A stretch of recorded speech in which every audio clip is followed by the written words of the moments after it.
We welcome Josh Orken. He's our Club Legend of the Week from the Glenunga Football Club in Division 5, and he's going to tell us a little bit about his football and sporting career. This is your first year of senior footy. Yep. Your background is as a basketballer. Tell us a little bit about your sporting career. Yeah, well, I started playing footy and basketball when I was probably 7, 8 maybe. Played a few years of modified and mini colts, and then as I got older, about 12, it became apparent that I was way too soft to play footy. When everyone's bodies started getting bigger. And also 6'8" helps being a basketballer. Wasn't quite 6'8" back then, yeah. So I was taller than average, so I stuck with the basketball, which I was still pretty crap at, but tall enough to make a difference. Yeah, played footy until I was about 13, and then yes, got a bit scared, so went away from that, played basketball, and sort of until I was about 25, 26, played basketball pretty much every year at a pretty average level, dabbled in a bit of district. So you played district basketball? Yeah, played for Woodville for 6 months before quitting because I just wasn't dedicated enough, I suppose. Just sort of a real casual player, but yeah, when I got a bit older I started putting on a bit of weight and getting a bit more confidence with the physical side of things, and then I got convinced to come out to Glenunga. Yep. I was very tentative, again with the physical stuff, being soft, but eventually I sort of realised it's not really that different from basketball. It's just every now and then you'll get blindsided and you'll be in a bit of trouble, but yeah, it's alright, and I've gotten used to it. I still display a bit of softness every now and then, but slowly getting it out of my system. So you're enjoying the footy? Yeah, footy, I liken footy, it's like a metaphor for battle or war, in that you're coming up against the enemy side, and you're pretty much trying to kill each other with also like a goal in mind.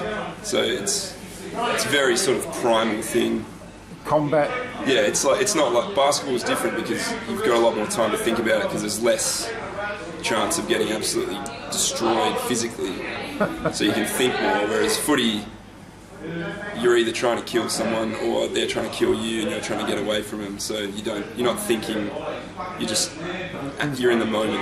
And so somewhere the football's in between. Yeah, it's all just instinctive really, and it's just a completely different feeling, much more adrenaline than basketball. Yeah. After playing basketball for 15 years, I don't even get remotely nervous before a game.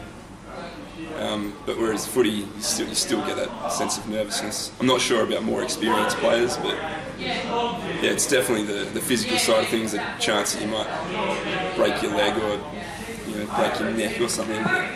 That stuff barely ever happens, but it's still definitely a more intense experience. I think you'll find that even the most experienced players get nervous, especially before a big game like this weekend.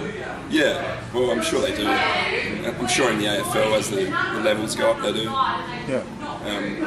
And being older, like, you definitely rationalise it better. You don't get as nervous as when you're younger, but yeah, it's still pretty full on. And this might be your last year of footy for maybe a year, maybe 2. You're going overseas? Yeah, we'll go overseas in about 2.5 weeks to Argentina with a goal of travelling around the whole world.